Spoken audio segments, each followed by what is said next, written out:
should be abducted and who should be let go. Clearly not every human being is fit for whatever alien species and what their end goal is in regards to their relation to us. And this takes us to Games for the Kiddos. About a year ago they're uploading it, so it's a pretty consistent arc. I mean, last few uploads were actually from 2 weeks ago, so this isn't abandoned. The story is growing. The story is blowing up, but this is just us looking into it. Hey kids, are you bored? Need some new fun games to play? Well, you're in luck! A list of fun classic games to play with your friends. Game number 1. One player is chosen as a seeker while everyone else are the hiders. It's a hide and seek, alright? This is not classic. This has been there since the caveman eras. Okay, so here we're inside. This house looks old. So you hide. Okay, somebody's hiding behind a little subwoofer. Found you. The last hider to be found wins. So then you get freeze tag, which is one person is chosen as it while everyone else is runners. It has to chase and tag the runners. When a runner is tagged, they freeze. And then somebody else can go unfreeze the runner too. Where things really get important is when we get to the actual unknown game called Feed the Woods. Feeding the Woods! All players will wait until it's very dark and your parents have fallen asleep. Ah, hunting the kiddos down. Sneak outside very quietly and gather all your friends. Go into the woods, walk until you cannot see the light anymore, and scream at the top of your lungs. I want to see the kids scream.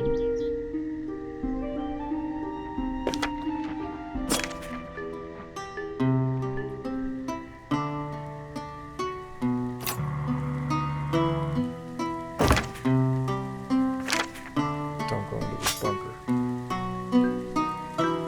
Don't go deeper, kid.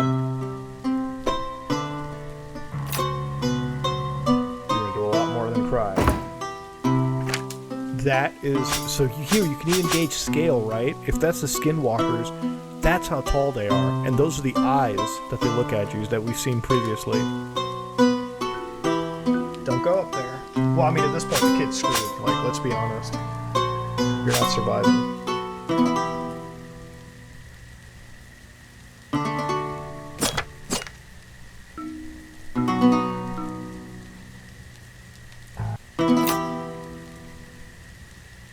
Well, what are the cops gonna do?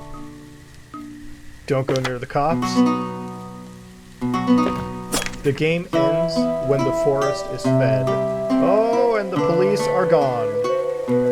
Yeah, this is in the middle of Bumble Nowhere. It's because that place is a population of 300, and the weirdest things are happening out there that nobody is known for. And that's something that you would expect in the United States as well, too, right? Like, if you're in the U.S., all right, like, when you're living away from the cities, there's a huge part of the United States that's just left untapped, okay? And that's where this kind of freaky shit might be happening, right? Like, if you live away from the cities, then it all kind of sounds believable. A lot of weird shit goes on in the cities. Like, if you ever driven through, like, backwoods Ohio, for instance, a lot of weird stuff happens out there, too, right? There's no explanation for it, it just does. So here they're focusing on Earth. And the aliens have definitely found us. They have. The aliens want us. They want human beings. They want our soul, life energy, whatever you want to call it. Advanced mining vehicle leads us to the next piece. Namad, Northern Alberta Mining and Development. So now we're hitting some Canada right now. Okay, we could have been in Canada the whole time. No, we started from Minnesota, so it's like the Midwest, that prairie side. After years of development, Namad is proud to unveil the future of mining technology. Oh, here it is, computer-based tunneling. Okay, so we're sending a little tunnel bot. The remote-operated compact tunneler is a vehicle to revolutionize mining. Okay. We're gonna find something freaky out here, aren't we? What is that? Is that a dead person? Like, it's not in focus, but like, you got like eyes, nose, and a mouth. Is that a dead person? It's focused onto somebody dead. The blood pumps through the garden's veins. The crops mature. So now we're hitting something that was subterranean. Nowhere is safe on Earth. No place is actually safe, guys. Like, the oceans aren't safe, space isn't safe, and the caverns below us are not safe. And we've got one of the skinwalkers. You can look at it. That's their eyeball. That's the iris, man. That is the iris indeed. Peek more to the side and you've come across where they live.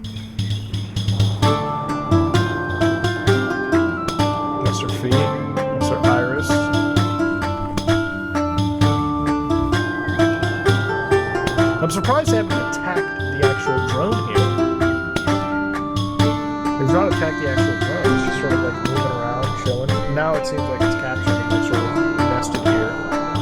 Like you can see like how the camera's covered with like this weird branch. Almost looks like a fluid, if you will, like some sap. Shifting tendons, shape, anatomy, mutations of the heart. So what we just saw were the tendons.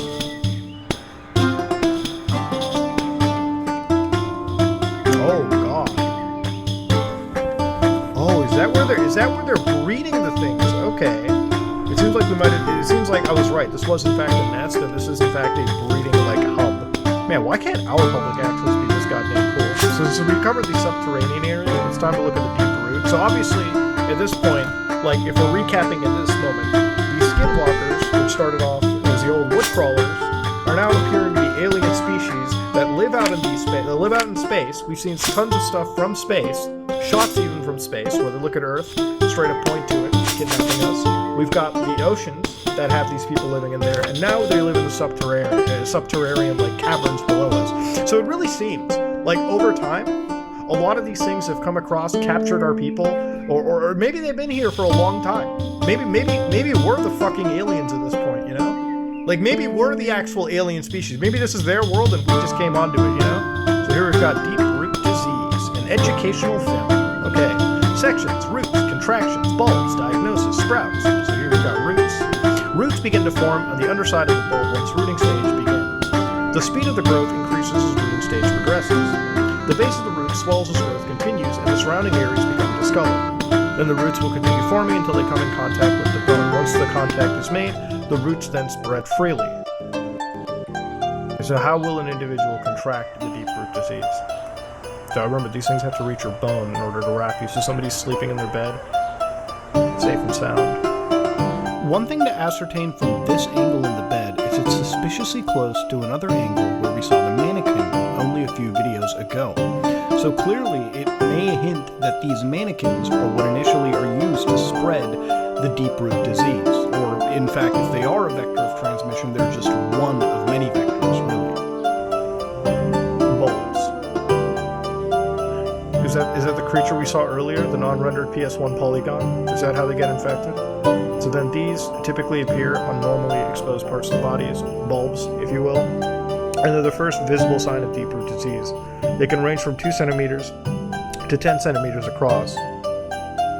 10 centimeters, man, that's like, how do you not notice that? For the first few hours of appearance, bulbs feel hollow and may be pressed down with ease. Once rooting stage begins, the bulb will become solid, and those affected may experience pain. The area will become inflamed as rooting stage progresses, and small sores may appear around the affected area. As rooting stage appears reaching its climax, these lumps will begin to form more rapidly. I think this explains some of those like bears we saw earlier. Like this is like the zombie. This is why people turn into something. Once you've been rooted, it's all over. If you believe